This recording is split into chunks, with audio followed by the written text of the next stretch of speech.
Good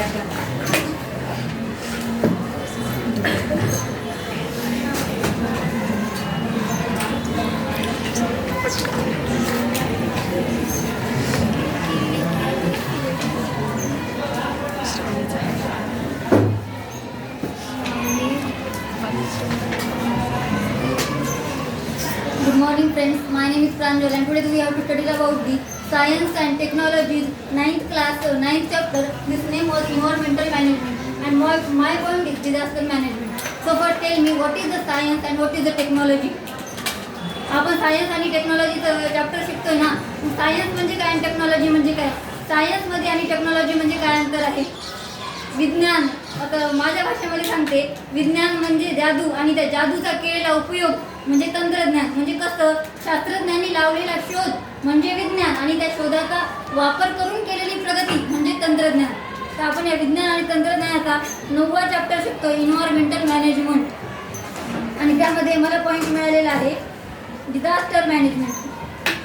काल आपण शिकलो होतो की डिझास्टर 2 प्रकारचे असतात, मॅनमेड डिझास्टर आणि natural disaster. Various natural disaster like thunderbolts, lightning, floods, fire and manmade disaster like accident, bombs, explosion, chemical accident in industry. आणि हे ज्या डिझास्टर असतात ना, ते causes large scale damage on our life. Disaster या कधी सांगून येत नाहीत. आपल्याला जर त्या सांगून आल्या असतात तर आपण आधीच प्रिपरेशन नसती का केली. मग त्या आल्याच्या नंतर आपण आपला जीव त्यातून कसा काय वाचवू शकतो यासाठी केलेला प्रयत्न आपण आज पाहणार आहोत. आणि आता फर्स्ट एड, आपण फर्स्ट एडबद्दल कालच माहिती बघितली. फर्स्ट एड म्हणजे काय, थोडक्यात टेम्पररी रिलीफ म्हणजे फर्स्ट एड. आपण त्या फर्स्ट एडमुळे माणसाला बरंच नाही ना करू शकत. म्हणजे फर्स्ट एड केला म्हणजे त्या व्यक्तीला दवाखान्यात न्यायचं नाही असा त्याचा अर्थ होत नाही. आणि फर्स्ट एडचं मुख्य काम काय आहे, the main objective of first aid is preventing of the death. म्हणजे आपल्याला काय करायचं आहे, पहिलं तर त्या व्यक्तीचा जीव कसा वाचेल यासाठी आपल्याला प्रयत्न करायचा आहे. मग आपण तो प्रयत्न कसा काय करू शकतो, आपण त्या व्यक्तीला दिलासा देऊ शकतो, काय आपण प्रयत्न करू शकतो. त्या व्यक्तीची मानसिकता निर्माण झाली ना की आपण जगू, त्याला जगातली कुठलीच ताकद रोखू शकत नाही. तर काल मॅडमनं आपल्याला उदाहरण दिलं होतं, ते विद्याप्रसादनीचे डुकरे सर. कोरोना झाला की दुसऱ्या दिवशी ते गेले, पण एका दिवसात असं नाही जाऊ शकत. त्यांची ती मानसिकता निर्माण झाली होती की आता आपण नाही वाचणार, आपल्याला कोरोना झालेला आहे, एवढ्या मोठ्या गोष्टीतून आपण कसे काय वाचू शकतो, त्यांची मानसिकता निर्माण झाली. आणि एवढंच नाही तर त्यांचा तो भाऊ होता ना, जेव्हा त्यांना असं कळालं की डुकरे सर आता या जगात नाहीत, तेव्हा त्यांचा भाऊ सुद्धा त्या क्षणी गेला. म्हणजे त्यांची मानसिकतेवर डिपेंड आहे. ते झालं असतं का, त्यांच्या भावाला तिथे कळालं नसतं तर नाही, त्या व्यक्तीची मानसिकता निर्माण झाली असती, नाही आपण जगतो, डॉक्टर आपल्यावर उपचार करतायत, आपण जगू शकतो, त्याच्या मनात जर तो दिलासा असताना आपल्याला कसंही करून जगवतील बाबा, तर ते झालं नसतं. म्हणून आपण त्याची डेथ कशी काय होणार नाही यासाठी आपण सुरुवातीला प्रयत्न करू शकतो. आणि काल आपण पाहिलं basic principles of first aid, life and म्हणजे ABC पाहिले होते. A for airway. एअरवे म्हणजे श्वासनाचा मार्ग. जर एखाद्या if the victim has difficulty breathing the head should be held in a backward.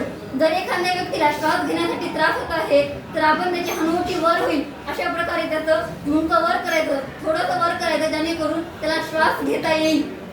त्याला श्वास कशा प्रकारे घेता येईल यासाठी आपण प्रयत्न करू शकतो. आणि दुसरं आहे ब्रीदिंग. की ब्रीदिंग हॅज स्टॉप्ड. जर एखाद्या व्यक्तीला जर श्वासोच्छ्वास थांबला असेल तर आपण त्या ठिकाणी काय करू शकतो, त्या व्यक्तीच्या तोंडामध्ये जोरात फुंकायचं, जेणेकरून त्याला श्वास येईल. हा आपण प्रयत्न करू शकतो.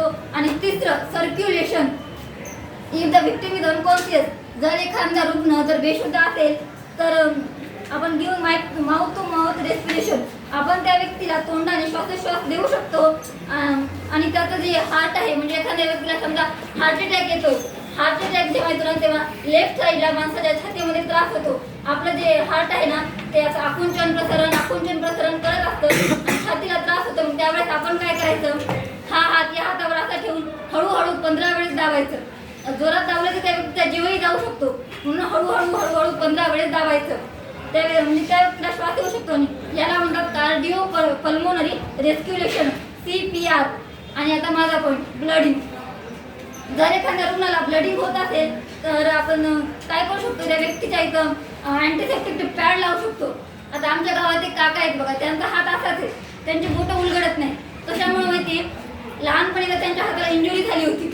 त्यात इंजुरी झाली म्हणजे त्याच्यावर काही प्रिकॉशन्स घ्यावे लागतील ना. काहीतरी उपाययोजना कराव्या लागतील, पण त्यांनी तसं काहीच केलं नाही. त्यांच्या उलट त्या हातांवरती माशा बसतायत ना, माशा बसतानाच आता जखम झाली आहे. म्हणजे त्यांच्या आईने काय केलं माहिती आहे, प्लॅस्टिकची कापड त्याच्यावर बांधलं जेणेकरून त्याच्यावर माशा बसणार नाहीत, आणि ते एवढं घट्ट प्रकारे बांधून ठेवलं असं 2-3 दिवस माशा बसू नयेत म्हणून. त्याचा परिणाम काय झाला, आयुष्यभरासाठी त्या काकांचा हात असाच झाला.